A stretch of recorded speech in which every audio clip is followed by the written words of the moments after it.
କେମିତି କଟିବ ଛୁଟି ଦିନ? 5 ରାଶିରେ ଭଲ ସମୟ ଅଚାନକ ମିଳିବ ଟଙ୍କା। ମେଷ, ଆଜି ଦିନଟି ଆପଣଙ୍କ ସ୍ୱାସ୍ଥ୍ୟ ଭଲ ରହିବ। ପୂଜାର୍ଚ୍ଚନା ପାଇଁ ଅନୁକୂଳ ରହିବ। ଆପଣଙ୍କ ଯୋଜନାକୁ କାର୍ଯ୍ୟରୂପ ଦେବା ଲାଗି କ୍ରମାଗତ ପ୍ରୟାସ କରିବେ ଏବଂ ସଫଳ ହେବେ। ଛାତ୍ରଛାତ୍ରୀଙ୍କ ପାଇଁ ଖୁବ୍ ଶୁଭ ସମୟ ରହିଛି। ପାରିବାରିକ ସ୍ଥିତି ଭଲ ରହିବ।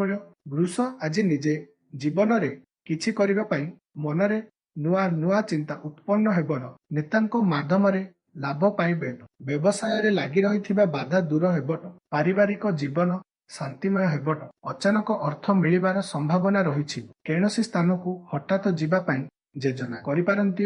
ମିଥୁନ, ଆଜି ଯାତାୟାତ ସମୟରେ ସାବଧାନତା ଅବଲମ୍ବନ କରନ୍ତୁ।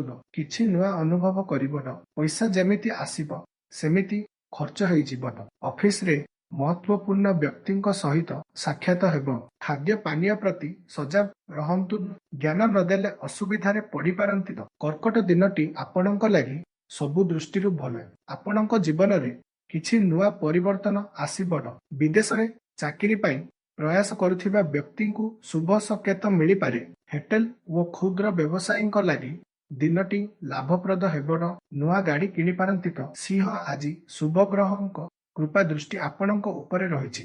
ସଫଳତାର ଶିଖର ଆଡ଼କୁ ଅଗ୍ରସର ହେବେ। ଆୟ ବୃଦ୍ଧି ହେବ। ବନ୍ଧୁବାନ୍ଧବଙ୍କ ସହିତ ଖୁସି ବାଣ୍ଟିବେ। ସ୍ୱାଦିଷ୍ଟ ଖାଦ୍ୟ ଭୋଜନ କରିବେ।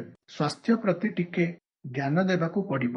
ପତି ପତ୍ନୀଙ୍କ ସମ୍ପର୍କ ଆହୁରି ମଜବୁତ ହେବ। କନ୍ୟା, ଆଜି ନିଜର ମିଷ୍ଟ ବ୍ୟବହାରରେ ସବୁ କାମ କରିନେବେ। ପ୍ରବନ୍ଧକର୍ତ୍ତା ଆପଣଙ୍କୁ କୌଣସି ବଡ଼ ଦାୟିତ୍ୱ ଦେବେ। ନୂଆ ନୂଆ ଲେଖକଙ୍କ ସହିତ ଯୋଗାଯୋଗ ହେବ। କଳାକାରଙ୍କୁ କାର୍ଯ୍ୟକ୍ରମର ଅନୁବନ୍ଧ ମିଳିବ। ତୁଳା, ସାମାଜିକ କାର୍ଯ୍ୟରେ ମହତ୍ତ୍ୱପୂର୍ଣ୍ଣ ଭୂମିକା ନିର୍ବାହ କରିବେ। ଆପଣଙ୍କୁ କେହି ବନ୍ଧୁତାର ହାତ ବଢ଼ାଇବେ। ବିଦ୍ୟୁତ୍ ଓ ବଡ଼ ବ୍ୟବସାୟୀମାନେ ନୂଆ ଡିଲ୍ କରିପାରନ୍ତି। ବାହନ କିଣିବା ଲାଗି ମନ ବଳିବ। ବିଛା, ଆଜି କୌଣସି କାର୍ଯ୍ୟକୁ ନୂଆ କରି ମୂଳରୁ ଆରମ୍ଭ କରିବେ। ରାଜନୀତି କ୍ଷେତ୍ରରେ ଥିବା ବ୍ୟକ୍ତିଙ୍କୁ ଲାଭ ମିଳିବ। ଆଇନ କାନୁନ ମାମଲାର ସହଜରେ ସମାଧାନ ହୋଇଯିବ। ପ୍ରେମ ପ୍ରସଙ୍ଗଯୁକ୍ତ ଜୀବନରେ ଖୁବ୍ ଆନନ୍ଦ ମିଳିବ। ଧନୁ, ଆର୍ଥିକ ଲାଭ ପାଇଁ ଭଲ ଦିନଟିଏ। କୌଣସି କାମରୁ ଯଥେଷ୍ଟ ଲାଭ ପାଇବେ। ମହିଳାମାନେ ଜରୁରୀ ଜିନିଷପତ୍ର କିଣିବା ଲାଗି ବଜାରକୁ ଯିବେ। ସନ୍ଧ୍ୟାରେ ବନ୍ଧୁଙ୍କ ସହିତ ହସଖୁସିରେ ସମୟ କଟିବ। ମକର, ପରିବାରରେ ଏକତା ଓ ପ୍ରେମ ବଢ଼ିବ। ସ୍ଥଗିତ ଥିବା କାମ ପୂରା କରିବାରେ ସହଯୋଗୀଙ୍କ ସହଯୋଗ ମିଳିବ। ଆର୍ଥିକ ସ୍ଥିତି ପୂର୍ବ ଅପେକ୍ଷା ମଜବୁତ ହେବ। ବନ୍ଧୁଙ୍କ ସହିତ ସମ୍ବନ୍ଧରେ ସୁଧାର ଆସିବ। କୁମ୍ଭ, ପିତାଙ୍କ କହିବା ମାର୍ଗରେ ଚାଲନ୍ତୁ। ଆପଣଙ୍କୁ ସଫଳତା ମିଳିବ। ବିଦେଶରେ ବ୍ୟବସାୟ କରୁଥିବା ବ୍ୟକ୍ତିବିଶେଷ ଆଜି ବଡ଼ ଡିଲ୍ କରିବେ। ପଇସାକୁ ନେଇ କାହାରି ସହିତ ବିବାଦ ହୋଇପାରେ। ଦାମ୍ପତ୍ୟ ଜୀବନରେ ପ୍ରୀତି ବଜାୟ ରହିବ। ମୀନ, ଆଧ୍ୟାତ୍ମିକ ଭାବନାରେ ସମୟ ବିତିବ।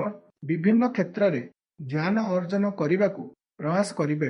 କଳା ସାହିତ୍ୟ କ୍ଷେତ୍ରରେ ଆଗକୁ ବଢ଼ିବେ। ଚାକିରି ସମ୍ବନ୍ଧୀୟ ଖୁସି ଖବର ମିଳିବ।